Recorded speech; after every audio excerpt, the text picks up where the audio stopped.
Good afternoon. Wildfire smoke continues to hang over the city, which remains under an orange air quality warning. People are being urged to stay indoors to avoid the health issues caused by the hazy conditions. CTV Sean Leathong's been speaking with people trying to deal with the poor air quality and joins us live with more. Sean.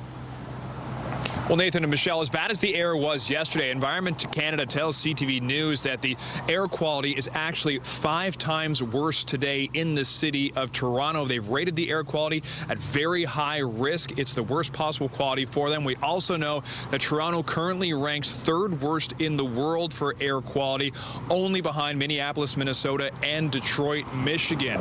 At this time, it's unhealthy air in the city of Toronto that we are dealing with. We've seen that blanket covering the city, haze throughout the morning. Many people, when they stepped out of their houses this morning, you could smell it, you could feel it in the air, that very low air quality that had a lot of people wearing masks and taking extra precautions. Now, we know that a lot of things are closed. Outdoor activities like open air pools are closed today around the city of Toronto. Camp TO programs remain open, but they have moved inside.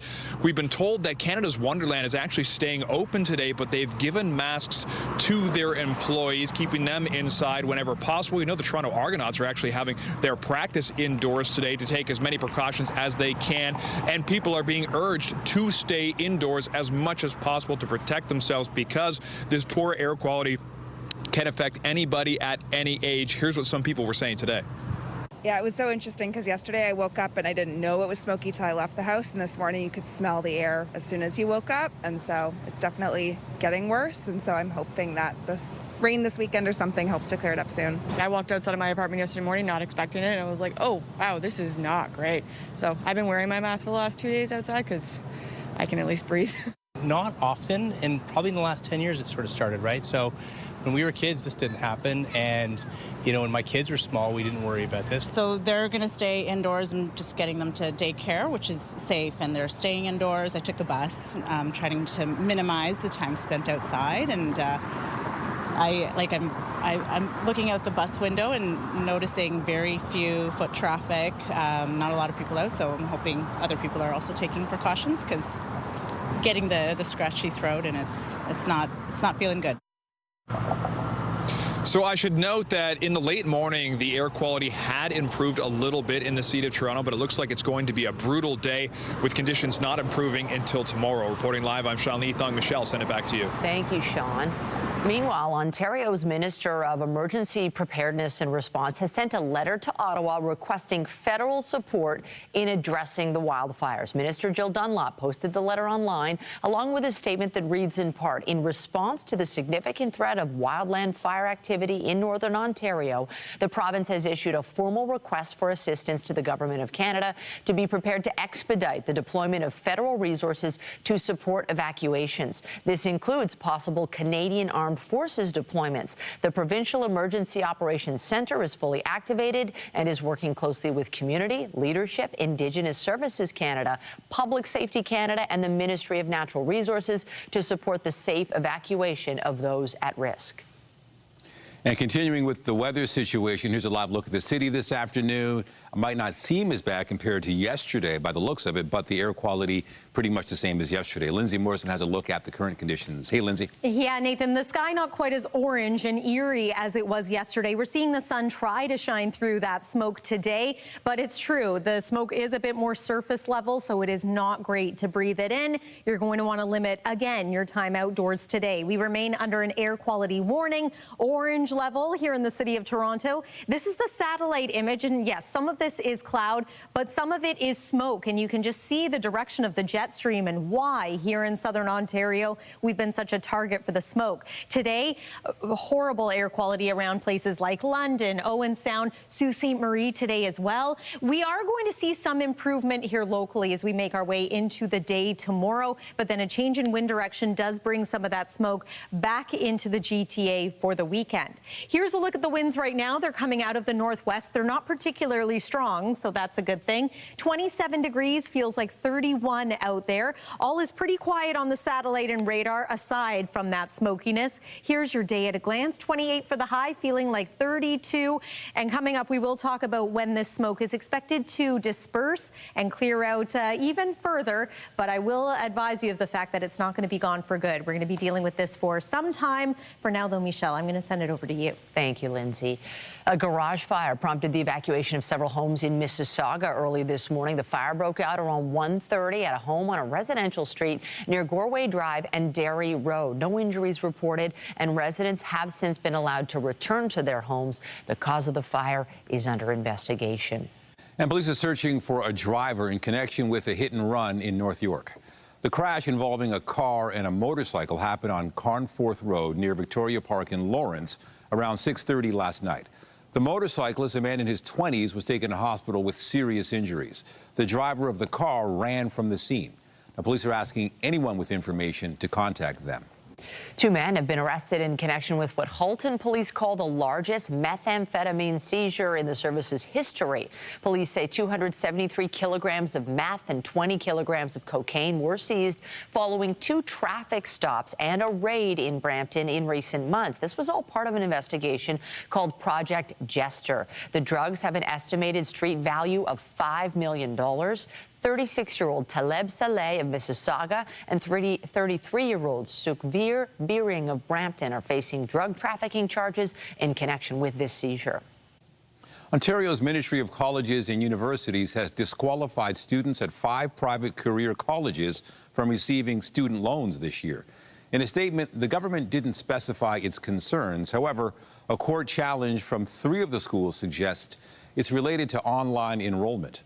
The Ford government has also barred career college students from accessing OSAP grants, as it sharply reduces how much students at publicly funded colleges and universities can get. The schools have applied for a judicial review of the decision.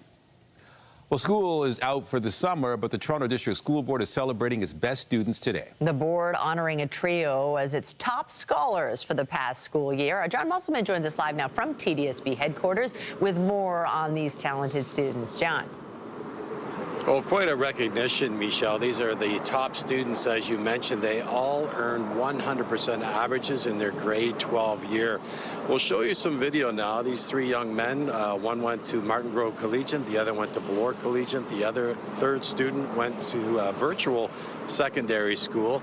They were recognized today during a very informal ceremony here at Toronto District School Board head offices. Many of the parents were on hand, also some teachers. We had a chance to talk to the students. They discussed their work habits, their study habits, and their aspirations for where they want to go next. University of Waterloo and the University of Toronto are the 2 schools that will be accepting these 3 students. We had a chance to hear what they had to say just a short time ago. I've always set my sights high to achieve high grades, but I think it was all about, my parents, my family, my friends, my teachers, each of those kind of having a community that supports you in your highest moments and your lowest ones really made the difference. Another thing I think is it's often easy to get caught up in the big test or the big evaluations. But what helped me was kind of focusing on the little more, less noticeable moments, the small club meetings, those conversations and laughs you have with friends. Right. I think focusing on just being kind and hardworking in those smaller moments helped the big picture kind of fall into place naturally. Waterloo for systems and engineering. I'm really excited to study there because I know there's a lot of like-minded people who are working at creating new ideas. They have a lot of good incubators for startups, and I want to create solutions that impact real people. Oh, well, I attribute it to 3 things. I attribute it to, first of all, my hard work, and then, of course, my study skills and my community involvement had a role in it as well. So we did hear that quite a bit. Support from the community, support from parents, teachers, educators, all helped them reach this amazing goal of 100%. We'll have much more on these stories tonight on CTV News at 5 and 6. Reporting live, I'm John Musselman. Thank you, John. Still to come, a new survey finds more Canadians now view China more favorably than the U.S. We'll have more on the impact of ongoing trade tensions a little later in the newscast. Returning to our top story, the wildfire smoke impacting the province. 180 wildfires are currently burning across Ontario, with the majority in the province's northwest. Now, this map outlines the wildfire situation in the province, with each red flame representing an out-of-control wildfire. 63 of the wildfires burning in northwestern Ontario are classified as out of control. Meanwhile, 9 of the 44 wildfires burning in northeastern Ontario are considered out of control. Meanwhile, the Grand Council chief of the Anishinaabe Nation says Collins First Nation has been devastated by a wildfire. The fire has reportedly caused extensive damage to homes and buildings. The chiefs of Ontario are calling on the federal and provincial governments to provide emergency support. And CTV's Scott Hurst has been monitoring the wildfire situation and joins us live with more. Scott, the GTA not the only area impacted by the wildfires.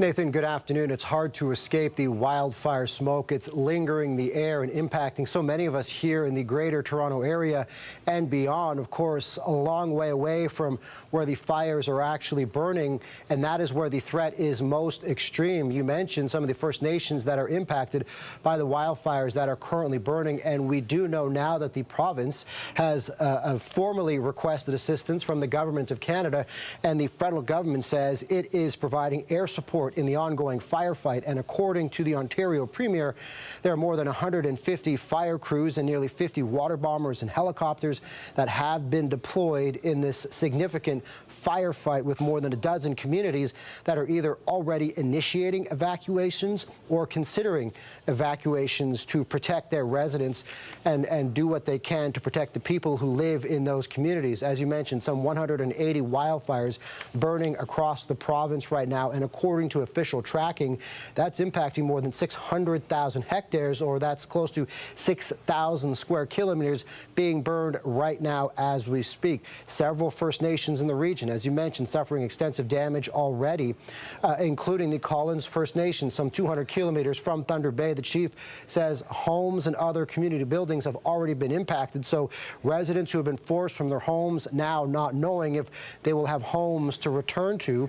Also, the RCMP in the Northwest region, they are helping out in the effort to get people out and advising, of course, anyone else who is close to an active fire to be ready to go at a moment's notice, Nathan. And Ontario's legislated fire season, so really the official fire season, when there is the most concern, that runs still through the end of October. Of course, we are just in mid-July, meaning the threat and concern, of course, depending on the conditions, that could still last for several more months. And so it is quite an extreme situation for many First Nations in northwestern Ontario. But as we're seeing from the lingering smoke and haze, it is impacting millions even far from the wildfire situation. You know, Scott, you've got the fires themselves, and there's also the smoke. How much of a concern is the smoke? The smoke is a big concern because, of course, it affects so many people who are nowhere near the wildfire situation. This smoke can billow for thousands of kilometers. Of course, we see it, we feel it here in the greater Toronto area, the skyline obstructed, and not knowing in that shot of that downtown shot of Toronto, kind of hard to make out some of the landmarks of the city. But it's even billowing further south as well. There are some northern states in the U.S. who are being impacted by the wildfire smoke, and of course it can be bad, it could be dangerous, particularly for people with underlying health conditions. And so, of course, the recommendation is to avoid it as much as possible, with the air quality health index at times for Toronto at 10+, which is as high as it goes. And so, of course, there is the first and foremost concern, and that is the protection of life and protection of property and critical infrastructure in the northern parts of this province that are being impacted immediately by the fires, but the secondary effect of the smoke impacting millions of people far from where these fires are burning. All right, a lot of concern. CTV's Scott Hurst in the CTV National Newsroom. Thank you. Thanks, Nathan. The Gordie Howe International Bridge connecting Windsor and Detroit is set to open July 27th. The date comes after the original opening was blocked by U.S. President Donald Trump. CTV's Jeremie Charron joins us live now from Ottawa with more on the situation surrounding this brand new bridge. A lot of people wondering, will the 27th actually be the date? Jeremie, the government hasn't said much since that date was announced. What's known at this stage?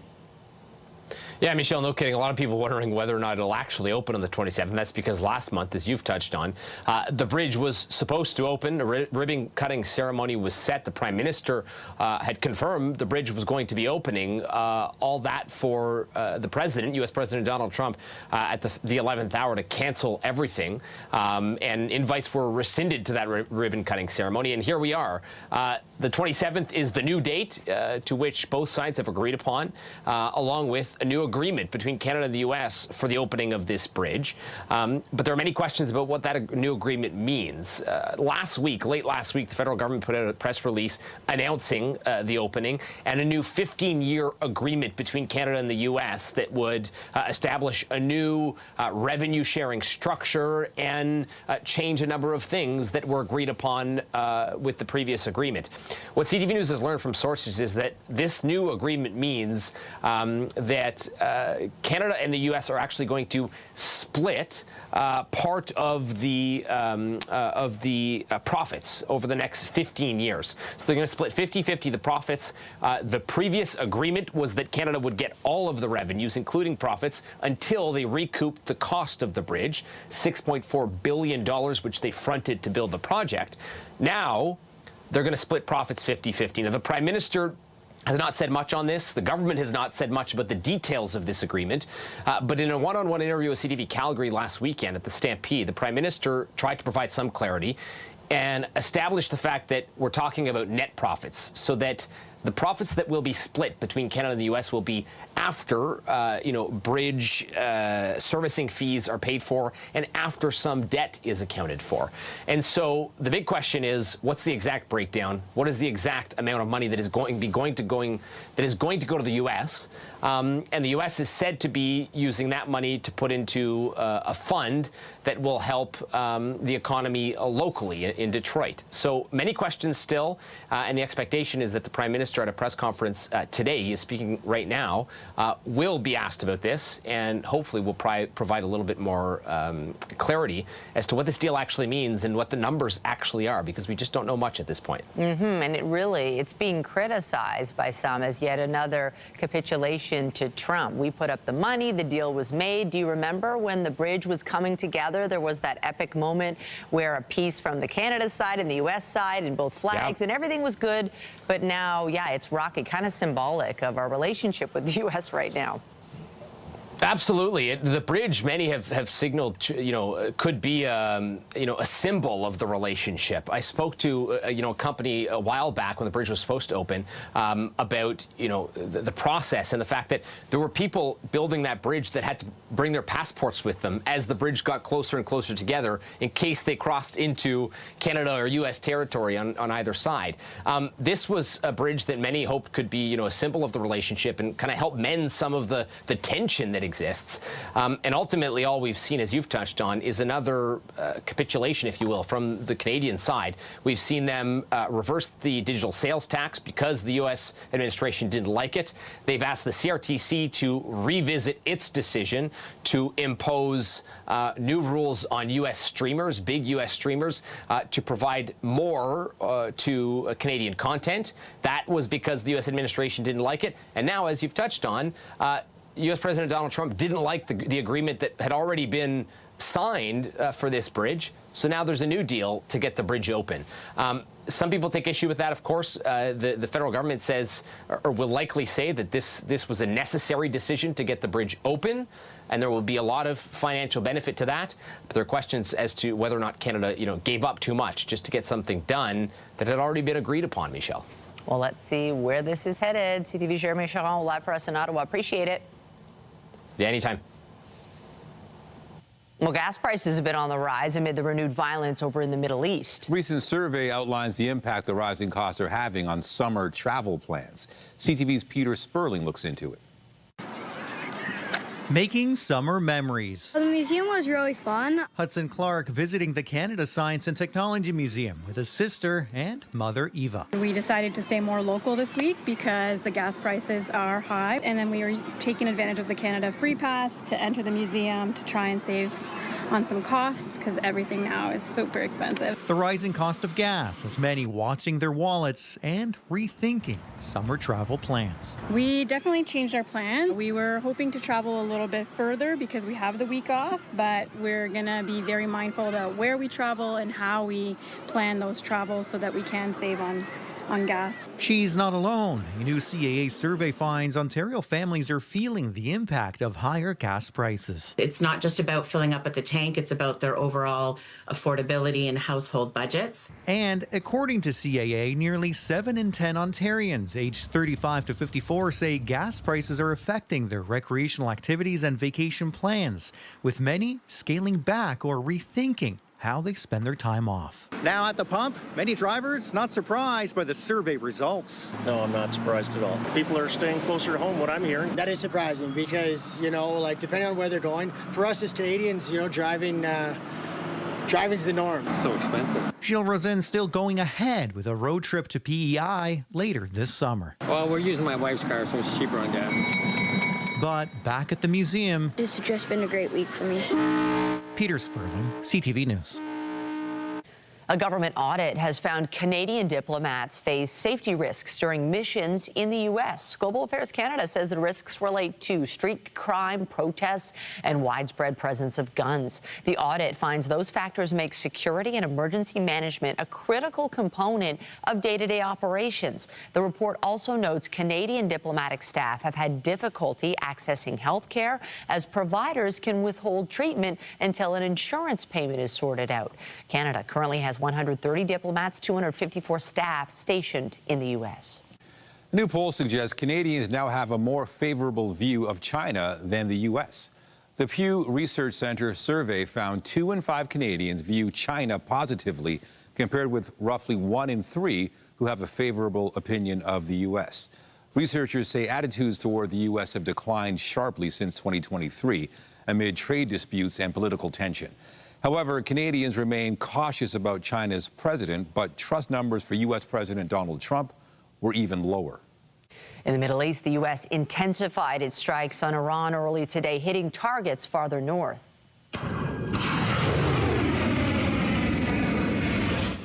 For the first time in this latest round of hostilities, strikes also reached into areas around the capital, Tehran. Iran retaliated to today's attacks by launching missiles and drones at American allies in the region.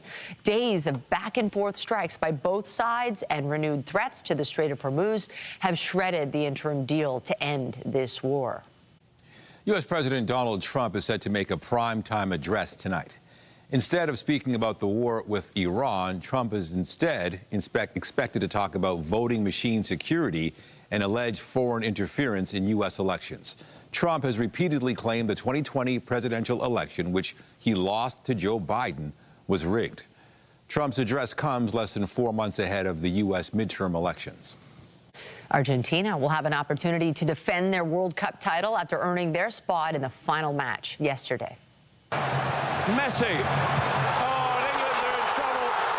And maybe to Lautaro Martinez. They're going out to the semi-final stage. Argentina scored 2 late goals, both assisted by captain Lionel Messi, to come from behind and beat England 2-1 in yesterday's semifinal. They will now play Spain in the World Cup final on Sunday with a chance to secure back-to-back titles. That has not happened since Brazil did it all the way back in 1962. Meanwhile, England will play France in the third-place game on Saturday. Meantime, the wildfire smoke is creating concerns for the World Cup final. That match is due to be played at New York, New Jersey Stadium in East Rutherford, New Jersey.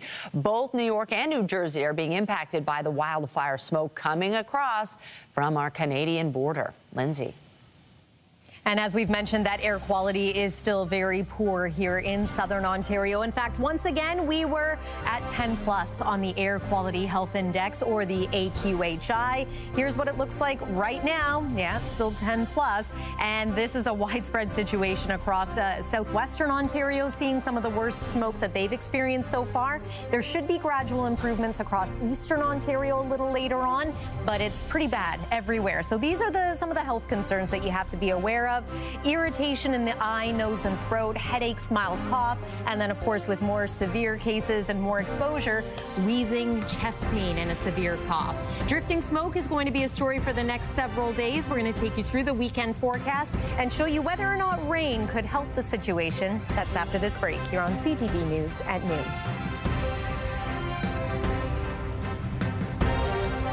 When you see it happen, send it to CTV News. Text 10400 from your screen to ours. Text 10400. As we've been discussing throughout the newscast, the smoky conditions in the GTA can have a major impact on people's health. And that's why people are being urged to stay indoors and out of the worst of the elements. For more, we're joined live by Dr. Aaron O'Connor, the Emergency Medicine Department head at UHN. Doctor, great to have you with us. Certainly we know what it feels like to be outside in this. I mean, the picture behind us, you can barely see the skyline. You can smell it, you can taste it. But what are you seeing in your emergency departments? How's this impacting people? Well, we certainly are seeing people presenting to the emergency department with some side effects of smoke inhalation and the poor air quality. So we're seeing people with chronic lung conditions, things like asthma, COPD, emphysema, showing up to the emergency department with acute exacerbations of their chronic condition. So they're presenting with things like cough, shortness of breath, wheezing, chest congestion, or tightness. Many of them we've been able to treat and send home, but there are a few that have needed to be admitted to hospital as well. Wow. So when they're admitted to hospital, what's the reasons for that? What are you seeing?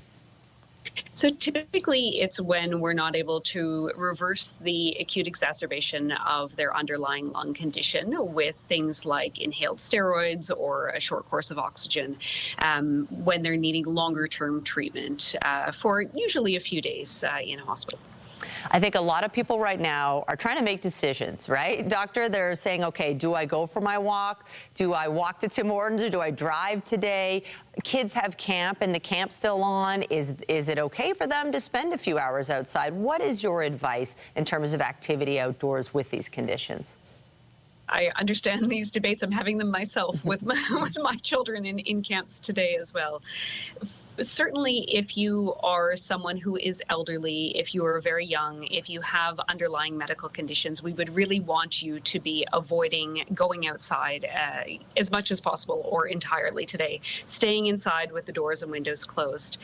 For the rest of us, we really want to minimize our time outside and really limiting it to less than a half an hour at a time and really avoiding exertion. So not maybe going for your run today, maybe staying inside, doing it on a treadmill. And yes, if you've got a long way to go to get your Tim Hortons coffee, maybe driving today is the best choice. All right, good to know. So what about vulnerable people and assisting them? Is there anything that people should know?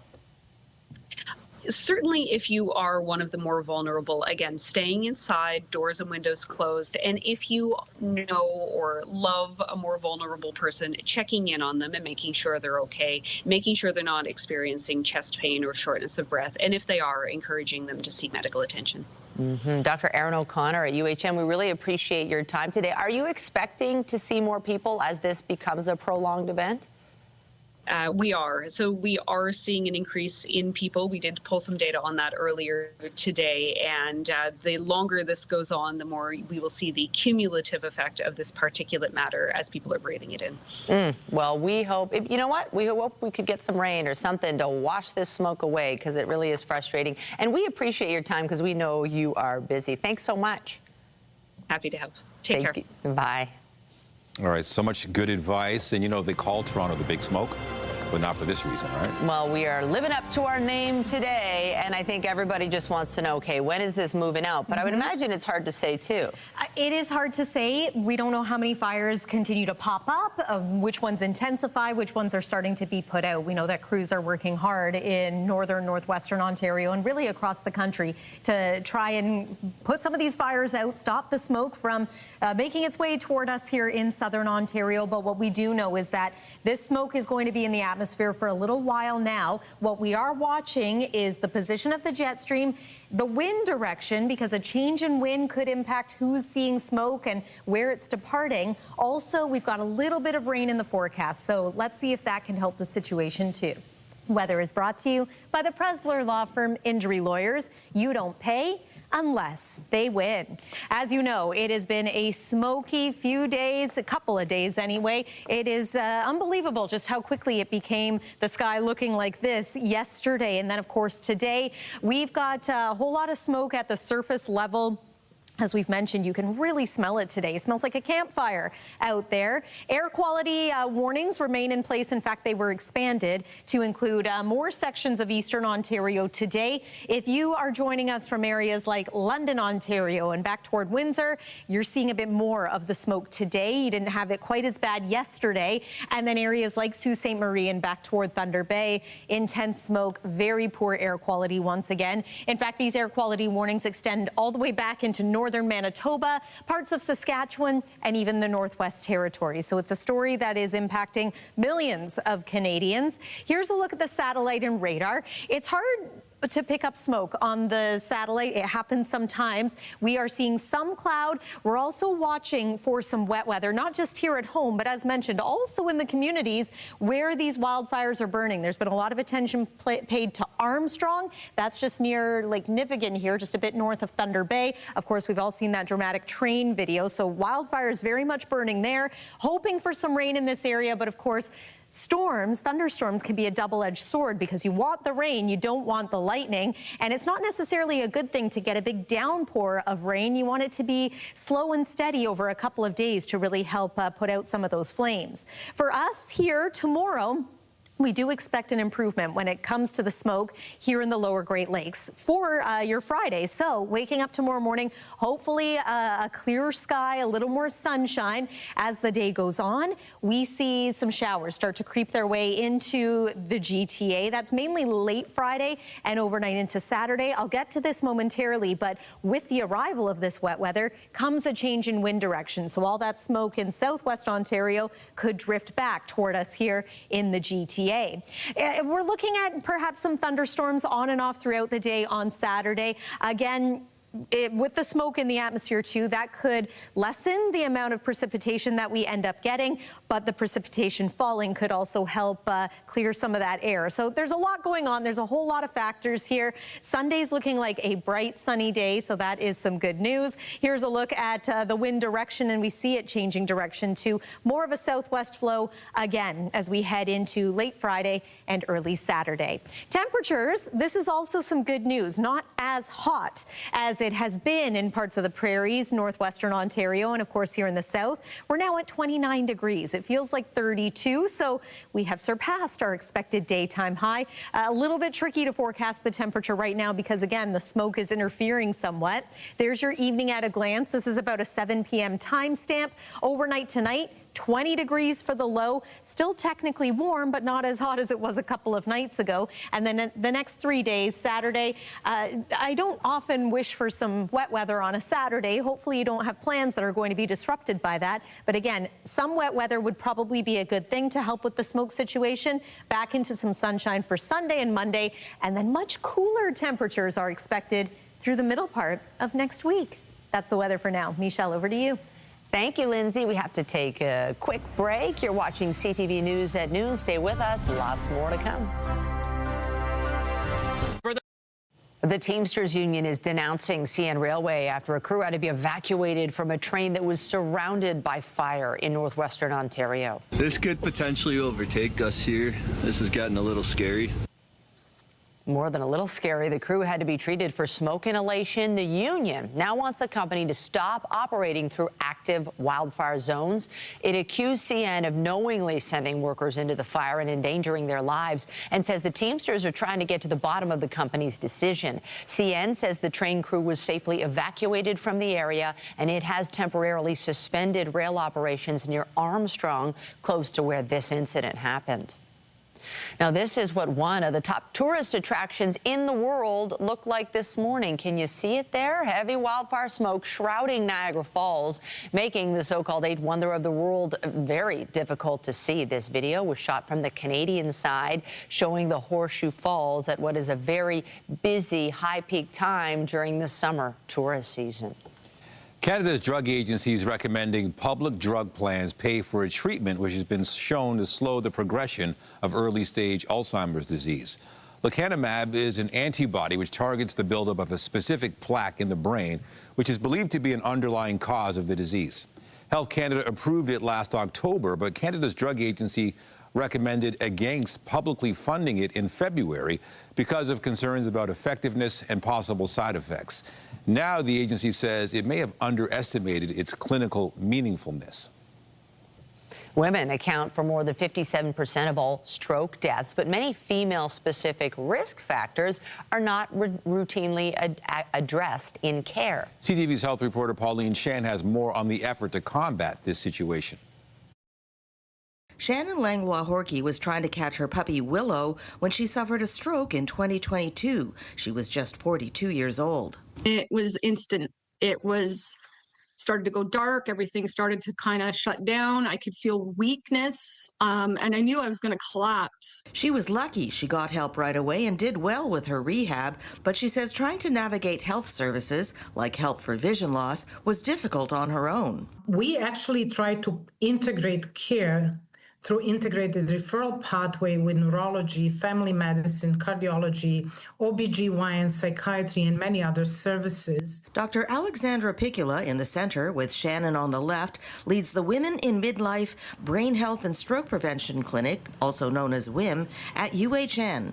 Why are the years between age 35 and 65 so important for stroke prevention? During the midlife, specifically for women, women tend to acquire a high burden of vascular risk factors, specifically hypertension, hyperlipidemia, diabetes, metabolic syndrome, as well as what we call redistribution of adipose tissue or fat around the belly, or visceral fat that also represent a risk factor for many cardiac diseases. Not only does the program pull together stroke experts from many different health specialties, it also offers shared medical appointments, group information sharing sessions. They promote peer support, improve health outcomes, and really reduce emergency department visits. We can look at diet, sleep, exercise, stress, mental health, social connections as well, like having a support network. Adverse pregnancy outcomes actually increase risk for stroke by almost 80% in the first year after that. And that risk is almost 14 to 15 times higher in the 3 years following delivery. The WIM program began in January and is open to women who are at high risk for stroke. Pauline Chan, CTV News. Still to come, WestJet flight attendants have voted overwhelmingly in favor of a strike mandate. We'll have those details when we come back. Get Toronto's top stories, breaking news alerts, and watch live. Download the CTV News app. If you have summer travel plans with WestJet, it may be time to consider a backup. The airline's flight attendants have voted overwhelmingly in favor of a strike. CTV's Andrew Johnson has more on when they could walk off the job. Mass cancellations could be coming to WestJet August long weekend, a summer situation summed up well at Vancouver International Airport. It sucks for the travelers, for sure. It may not come to that, but 99.4% of WestJet flight attendants voted in favor of a strike and could legally walk off the job as soon as August 2nd. The last thing we want to do is go on strike. That's the absolute last thing we want to do. The union says the main issues are wages and unpaid work. Specifically, CUPE says WestJet flight attendants work on average 35 unpaid hours a month, including during flight delays on the tarmac and during boarding. We don't really have a choice. We need unpaid work addressed. WestJet claims the flight attendants' hourly wage is adjusted to make up for the time they are not paid, and that the pay model is the North American standard. If this all seems familiar, it was the same beef last summer that led Air Canada flight attendants to walk out. They are now compensated for work on the ground prior to takeoff, and their counterparts at WestJet could be looking for a similar deal. If you're booked with WestJet on or after August long weekend, when cancellations could affect up to 75% 5,000 people per day. Travel experts say the time to explore your options is now. See if you could rebook with another carrier, refundable, so that you're not out another loss. The union only has to provide 72 hours strike notice, so barring a deal in the meantime, passengers won't know for sure until the end of July whether their summer vacation could instead go sideways. Andrew Johnson, CTV News, Vancouver. Following a bumpy ride last year, there's renewed interest in zero-emission vehicles, including some Chinese EVs. CTV's Jeremie Charron got a first-hand look at some affordable options that could soon be coming to Canada. A Chinese automaker showcased its EV models at a VIP cocktail in the Port of Montreal. Dongfeng Motor Corp hopes its cars will make their way into the Canadian market next year, distributed by North World Industry. The quality is good, the price is good, and when people start to test the vehicle, say, wow, this is good. Dongfeng has earmarked two models, the Vigo, a mini SUV, and the Nami Box, a subcompact, both with a price tag under $35,000. It's now working through Canada's certification process. Dongfeng is eyeing a move Ottawa has pushed, the possibility of manufacturing in Canada, likely in Quebec, home to the hottest EV market in the country. Zero-emission vehicle sales overall are surging in Canada with a 20% increase in May, 18,000 more on Canadian roads. Chinese EVs are now making their way to Canadian shores after Ottawa and Beijing struck a tariff deal. More than 6,531 have arrived and more are coming, including, predict analysts, some BYD models which are still not fully certified for Canadian roads. A Montreal couple, though, got a sneak peek at BYD ownership. They live half the year in Mexico and bought their Mexico-plated BYD Shark a month and a half ago. They say their hybrid fits their lifestyle. There's always an excitement about having a new brand, something different from the main auto manufacturers that we've grown up with. Cybersecurity experts have warned about national security and data privacy issues of what they say are Chinese smartphones on wheels. With all our connected lives as it stands now, I think we've kind of crossed the Rubicon on that. And some potential buyers say they hope that with more choice on the market, it will be more affordable to get behind the wheel of an EV. Geneviève Beauchemin, CTV News, Montreal. Coming up, a pair of PWHL stars from Newfoundland and Labrador are working to grow the game on the Rock. We'll have more on their annual summer camp when we come back.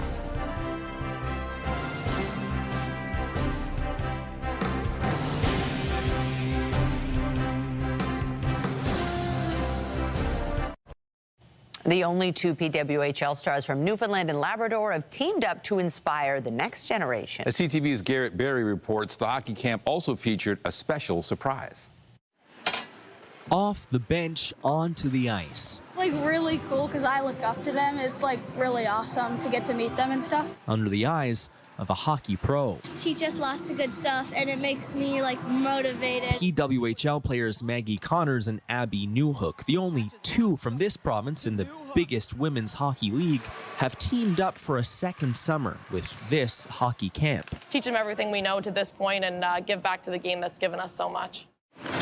It's on-ice instruction, the skating and stick handling. The most fun thing I've done this weekend is either shoot the duck or the games we play at the end. Paired with off-ice lessons, a look at the daily routine, the schedule, the gear of a PWHL pro. There was like Sarah Nurse's stick and Daryl Watt's stick, and it was really cool. I really am into it. Yeah, I love watching all the girls play. Even featuring a visit by Alex Newhook, Abby's brother, who turned heads in the Stanley Cup playoffs this year. It was really nice meeting Alex Newhook and working on all of my edge works. My favorite thing we've done this week is probably meeting Alex Newhook and getting to learn about all the other advice that the other players gave us. All blended with what the pros hope will be some life lessons. These specific years, U13, U15, is really important, and sometimes where you see that drop and change in numbers. So hopefully, this camp, bringing the fun back into it, hopefully. As women's hockey grows and as the PWHL undertakes a massive expansion effort this summer, this camp is about helping these girls dream a bit bigger. When I was growing up, it was always, you know, I want to play in the NHL, which is not an overly realistic dream. So now to have something that they can dream for right in front of them. The type of experience that Abby Newhook and Maggie Connor say they never had when they were kids, playing here in Newfoundland and Labrador. Garrett Berry, CTV News in Conception Bay South, Newfoundland and Labrador. What a great camp. Great experience, and it's actually making us think, I mean, an arena, basketball court, something indoor, get your physical activity there, because the heat and the smoke, it's just not ideal. I know, we're thinking of these kids being kept indoors. They need somewhere to run around and get all the beans out. So yes, hopefully that's happening at your child's camp or daycare today. I know that so many have moved indoors with good reason. It's not just us dealing with the smoke here in southern Ontario. Air quality is very poor today in parts of Minnesota, Michigan, and New York State as well. Here's a look at the surface smoke, and I just want to show you the forecast, how it does slowly improve for us here in Toronto into the day tomorrow. However, that change in wind direction is going to usher some of the smoke back in over the weekend. It won't be quite as intense as it's been the last couple of days, but it is worth pointing out. And we could have some rain stirring it up a little bit and hopefully clearing the conditions too. Overnight tonight, 20 degrees for a low, expecting some of the smoke to disperse around midnight and then clear by tomorrow morning. Forecast AQHI for tomorrow is about a 6 in Toronto. Again, that's an improvement, but it is still moderate risk. Daytime high tomorrow, about 28 degrees, some sunshine if we can get rid of that smoke. And then your 7-day forecast shows some wet weather, unsettled conditions for Saturday, back into the sunshine with a high of 25 degrees for your Sunday. And then it is overall much cooler into next week. A nice break for those who have found it just a little too hot as of late. Nathan and Michelle. All right, thanks, Lindsay. And that's it for CTV News at noon. Remember, you can get Toronto's breaking news all day long on CP24 and at ctvnewstoronto.ca. For Lindsay Morrison and all of us here, have a pleasant afternoon. I'm Michelle Dubé. And I'm Nathan Downer. Be sure to join us later for CTV News at 5 and 6. Have a great day.